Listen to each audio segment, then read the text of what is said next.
আসসালামু আলাইকুম গাইস, আজকে আমরা পাতলা খিচুড়ি রান্না করব।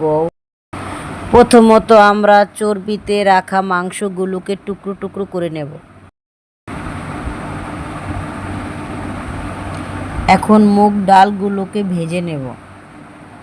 আমি এখানে চাল, মুগের ডাল, মুসুরি ডাল নিয়েছি আর অ্যাঙ্কার ডাল সিদ্ধ করে নিয়েছি।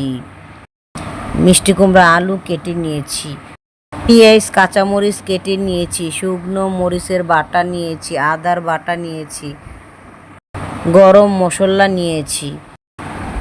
একটা পাতিলে তেল ঢেলে নিচ্ছি। এখন পেঁয়াজগুলোকে ছেড়ে দেব। নাড়াচাড়া দিয়ে পেঁয়াজগুলোকে লাল করে নেব।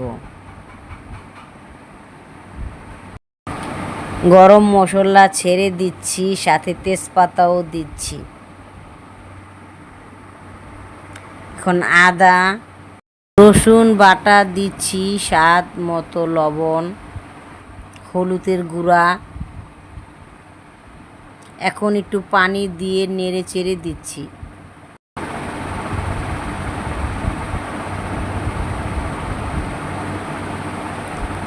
এখন চাল ডালগুলোকে সুন্দর করে ধুয়ে নেব। আগের কুচি কুচি করা মাংসের টুকরোগুলো ছেড়ে দিচ্ছি। এখন নাড়াচাড়া দিচ্ছি। তারপর মরিচ বাটা ছেড়ে দিচ্ছি, ছেড়ে দিয়ে নাড়াচাড়া দিচ্ছি। এখন মিষ্টি কুমড়া আলুগুলোকেও ছেড়ে দিলাম, ভালো করে নেড়ে চেড়ে দিচ্ছি। ডাল, অ্যাঙ্কার ডালগুলোকেও ছেড়ে দিলাম। এখন ভালো করে কষিয়ে নেব। এখন চাল ডালগুলোকে ছেড়ে দিচ্ছি, দিয়ে ভালো করে নেড়ে চেড়ে একটু কষিয়ে নেব। এখন পরিমাণ মতো পানি ঢেলে দেব।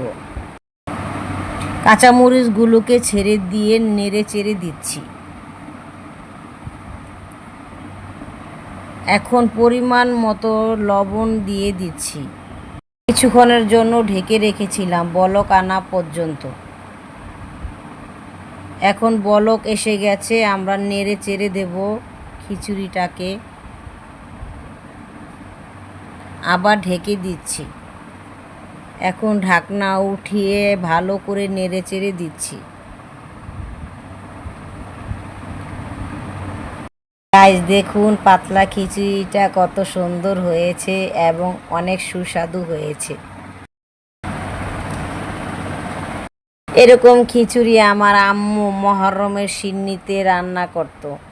চাইলে আপনারাও বাড়িতে পাতলা খিচুড়ি রান্না করে খেয়ে দেখতে পারেন। খুবই সুস্বাদু, অনেক মজা। ভিডিওটা ভালো লাগলে একটা লাইক দিবেন। এরকম আরও নতুন নতুন ভিডিও পাওয়ার জন্য আমাদের চ্যানেলটাকে সাবস্ক্রাইব করুন। আজকের জন্য আল্লাহ হাফেজ।